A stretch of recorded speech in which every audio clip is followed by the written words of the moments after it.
Hello student and welcome to presentation of subject electrical material and wiring. Topic is IE rules of safety presented by Miss Utkarsha Sonekar, lecturer, Department of Electrical Engineering, NIT Polytechnic. Course outcome and learning outcomes of electrical material wiring first unit is given below.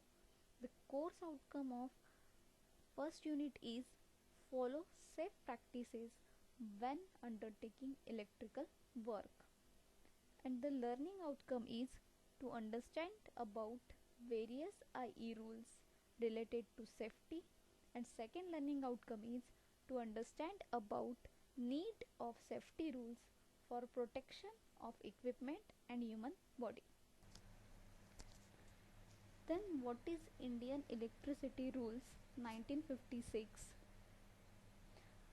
First question arises, what is the full form of IE, that is Indian Electricity Rules. Given below IE rules, the rules regarding the safety in construction and use of electrical installations, plants, equipments are framed by Central Electricity Board. IE rule एक ऐसे rule है जो safety के लिए use किया जाता है electrical installations, plants और इक्विपमेंट, और ये फ्रेम किया गया है by central electricity board. The I rule were first framed in 1922. I rule सबसे पहले अप्लाई किया गया था इन ईयर 1922. नीचे दिया है objective of I rules to regulate the relation between the electricity supplier and consumer. हमें रिलेशन मेंटेन करके रखना है electricity supplier and consumer to make the generation, transmission, distribution and use of electricity as safe as possible. किस लिए करना है relation maintain? हमें generation, transmission और डिस्ट्रीब्यूशन की जो भी इलेक्ट्रिसिटी है वो सेफ होनी चाहिए, इसलिए हम इस टाइप के आई रूल का यूज करते हैं. Next is need of safety rules. Why we need safety rules? The need for following safety rules while working in electrical installation. हमें सेफ्टी रूल्स क्यों ज़रूरी है ये नीचे दिया गया हुआ है. First is to avoid the electrical shock to the human being. हमें इलेक्ट्रिकल शॉक ह्यूमन बॉडी को प्रोटेक्ट अवॉइड करने के लिए सेफ्टी रूल्स का यूज़ करते हैं and to provide safety guard. Next is to minimise the chances of fire hazard in the consumer premises और in installation network. अगर कोई प्रॉब्लम आता है या डैमेज होता है कंज्यूमर प्रीमाइसेस में और इंस्टॉलेशन वर्क में, उसको मिनिमाइज करने के लिए हमें सेफ्टी रूल्स का यूज़ करते हैं. For the better control simple and smooth operation of the electrical devices. हमें इलेक्ट्रिकल डिवाइसेस को बेटर कंट्रोल करने के लिए, सिंपल एंड उसका स्मूथ ऑपरेशन करने के लिए हमें सेफ्टी रूल्स इलेक्ट्रिकल डिवाइसेस को प्रोवाइड किए गए हैं.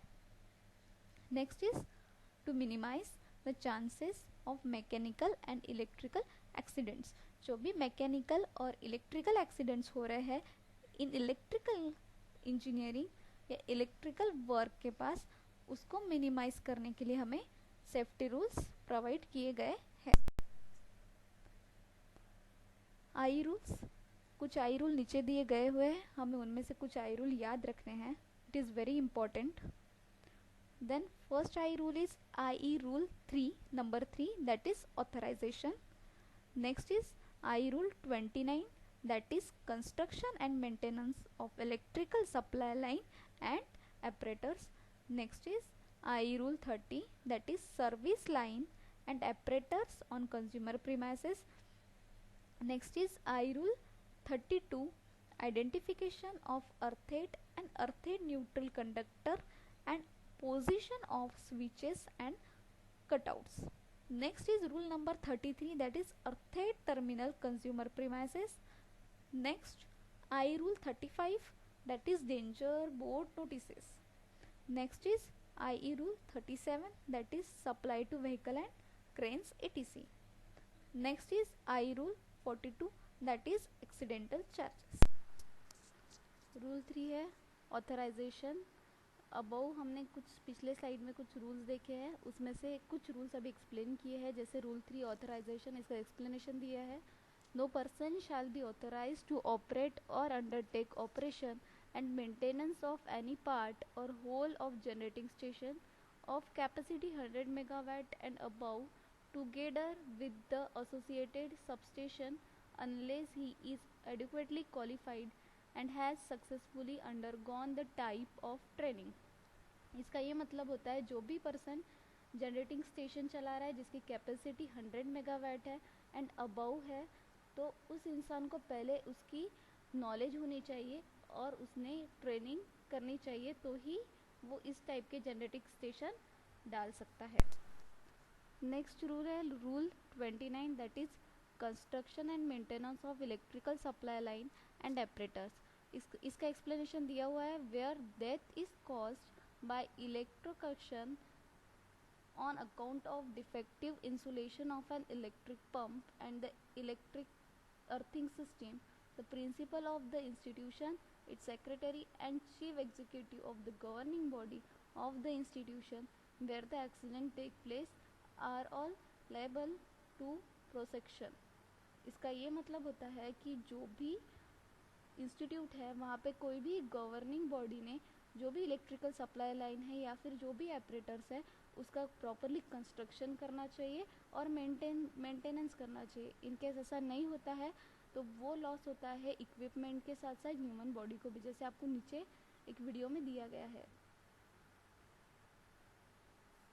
अगर इनकेस कंस्ट्रक्शन या मेंटेनेंस कोई भी इक्विपमेंट का प्रॉपरली नहीं होगा तो आपको इलेक्ट्रिक शॉक लग सकता है। नेक्स्ट है rule 33, earthed terminal on consumer premises. इसमें दिया है the consumer shall take all responsible precaution to provide mechanical damage to the earthed terminal and its lead belonging to the supplier।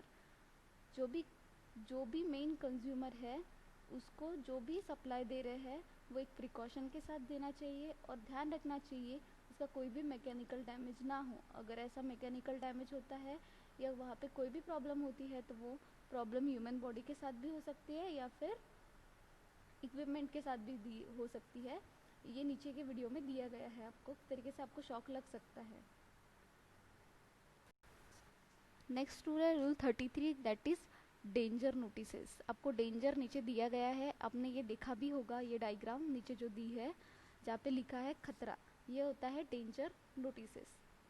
The owner of every medium high and extra high voltage installation shall affix permanently a danger notice in Hindi or English and the local language of the district where a sign of skull and bones।